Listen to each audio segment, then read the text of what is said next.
দেখে বস।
তারপর বাবা কি বলছিলে?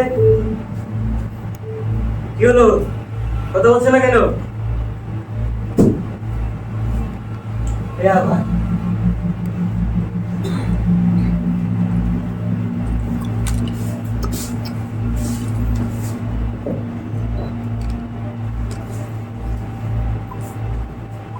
আহা বাবা, এই পুরো বাড়ি আর এই মরা গাছের সামনে আবার কেন দাঁড়াবেন? তোমার ওই পুরনো ব্যর্থতার কবরে আর কতক্ষণ মাটি করে শুনি? দিন রাত শুধু এখান থেকে ওখানে এই বোঝা ভরিয়ে বেড়াচ্ছে। আমাদের তো আরো একটা পথ যেতে হবে নাকি? চলো তো, চলো। কি হলো?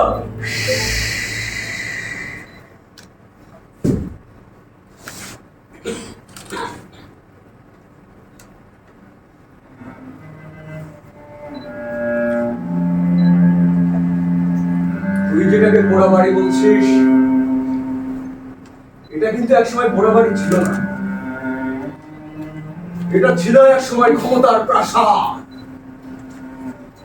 এই প্রাসাদের প্রত্যেকটা ইঞ্চি ছিল একসময় সম্মানীয়, একসময় ছিল পবিত্র। আর একটা চরম সত্য কথা কি জানিস? এই প্রাসাদেই আমার জন্ম। তারপর এই যে গাছটি দেখছিস, এটা কিন্তু আমি 50 বছর আগেও দেখেছি।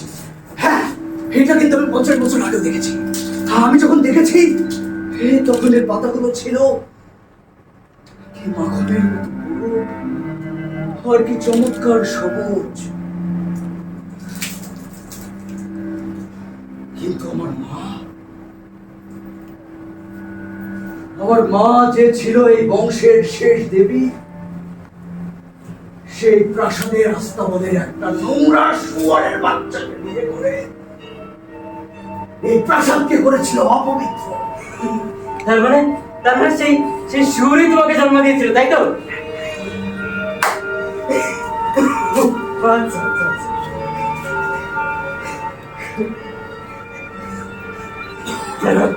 যার রক্ত তোমার শিরায় ফুটছে, যার বিষে তুমি প্রতি রাতে জর্জরিত হয়ে যাও, সেই বিষয়ের কারণে আজকে আমার মা এই বাড়িতে এই প্রাসাদের প্রত্যেকটা পাপের ভক্তে আমার মায়ের আত্মা বারবার ফিরে আসে। আজকে আমার বাবা মায়ের বিবাহ রাতের বর্ষে, আজকে সেই একই মিলন, সেই একই পাপের পুনরাবৃত্তি হবে আমার। ওসব পুরোনো আবর্জনা দিয়ে কোনো কাজ হবে না। তুমি তাকে খুন করেছে, নিজের পিতাকে।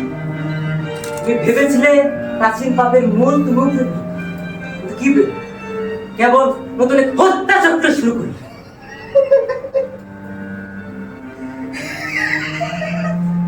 আবার দাঁত কেটে হাসছে।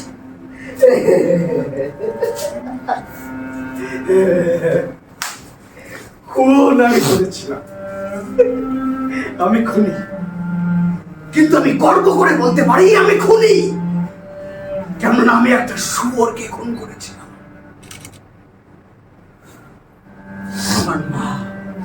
আমার মা ছিল এই প্রাসাদের শেষ দেবী। এই বংশের শেষ শেষ উচ্চ রক্ত। আর আমার বাবা কে ছিল জানিস? একটা সামান্য আস্তাবলের কর্মচারী, একটা মাটির কীট। আমি তাদের মধ্যে কোনোদিন প্রেম ভালোবাসা দেখি।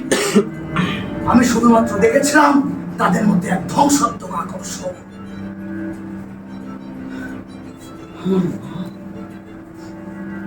আমার মা তার দিক দিয়ে আমার বাবার প্রতি ছিল করুণা আর ভালোবাসা। ওর বাবা আমার মায়ের এই দুর্বলতাকে কাজে লাগিয়ে এই প্রাসাদকে দখল করতে চেয়েছিল। আহা, তার স্বামী স্ত্রী ছিল, তাদের মধ্যে স্বাভাবিক সম্পর্ক ছিল। তুমি কেন নিজের পিতাকে এত রানী চালাচ্ছ? না, আমি তো তাকে নিচে নামাচ্ছিলাম।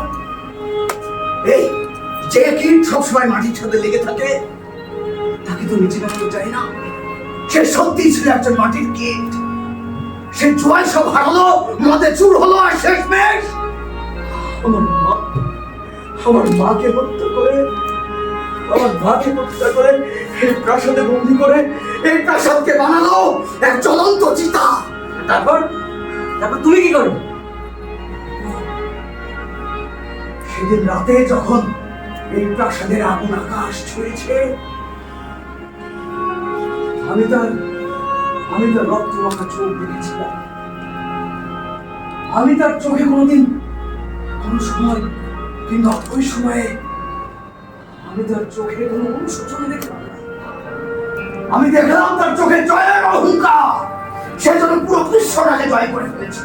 আমার মায়ের কলিজা পোড়ার খানে সে মাথা তার আনন্দ নিয়েছে। সে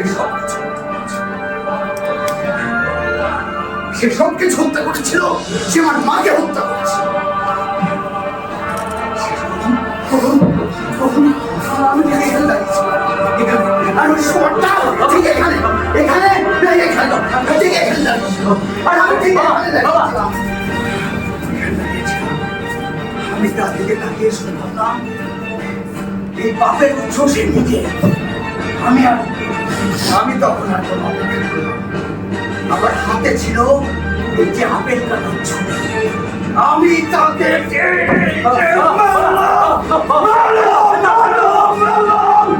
যতক্ষণ না পর্যন্ত সে নিঃশেষ হয়ে গেল, ততক্ষণ পর্যন্ত আমি তাকে আঘাত করতেই থাকলাম।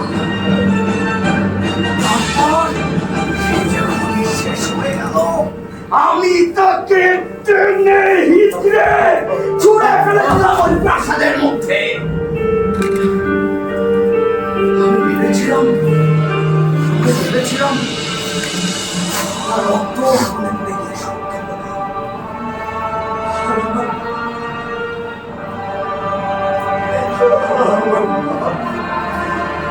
আমার মায়ের আত্মার শান্তি,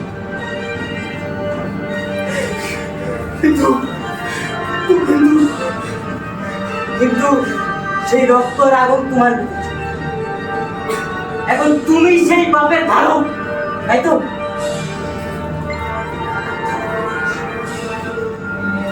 আত্মারা ফিরে আসে, আত্মারা বারবার ফিরে আসে। আমাদের অপরাধের পরিণতি শেষ না হয়, ততক্ষণ পর্যন্ত ফিরে আসে। আমার মায়ের আমার রক্তে এখনো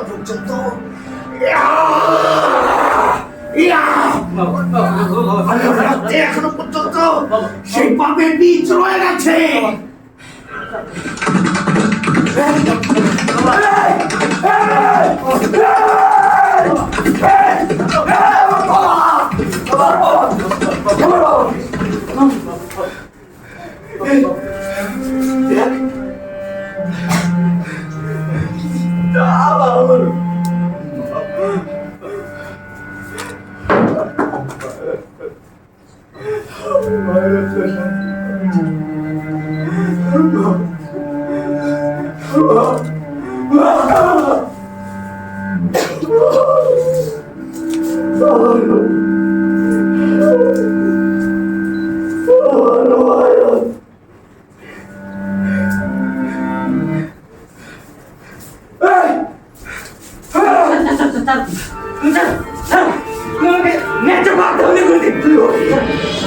তুই তো দাদার মতোই লোভী।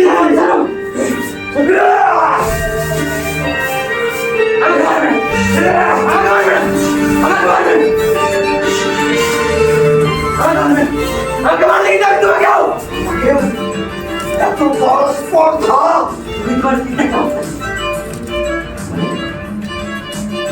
আমি কিন্তু তোমারই সেই একই লোক, পারবে না আমি দেখছি, আমি দেখছি।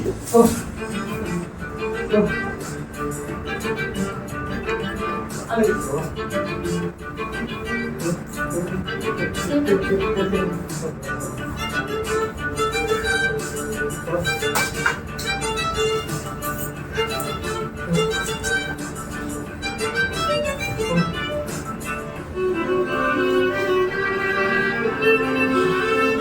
দেখ,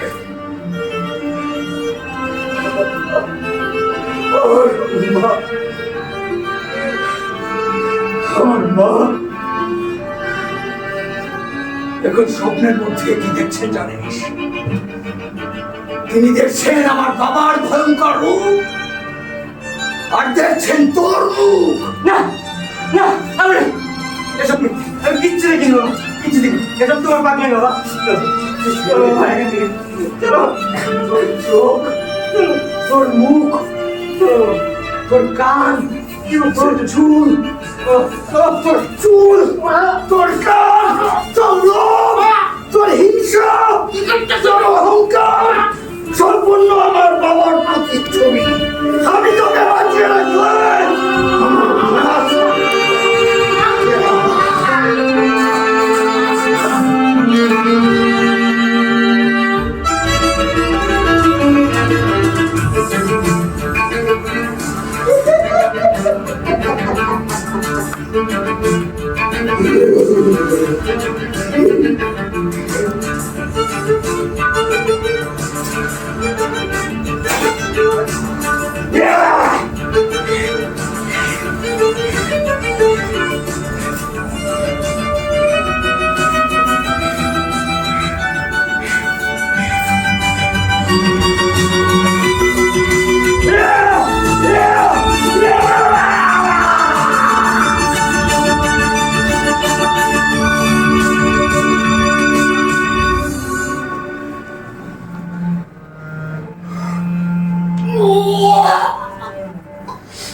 আজকে সব,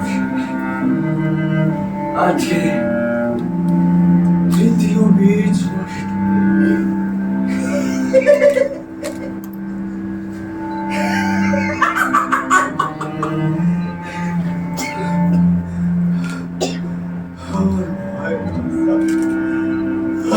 মায়ের আত্মা এবার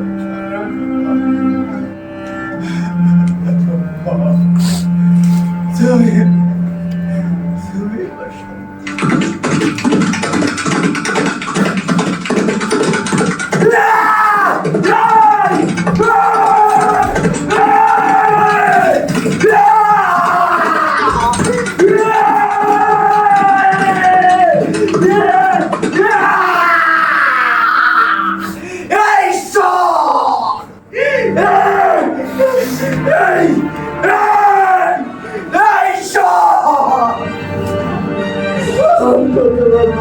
এবার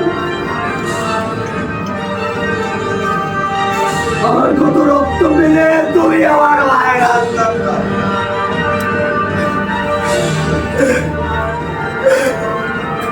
আমি একটা নিষ্ঠুর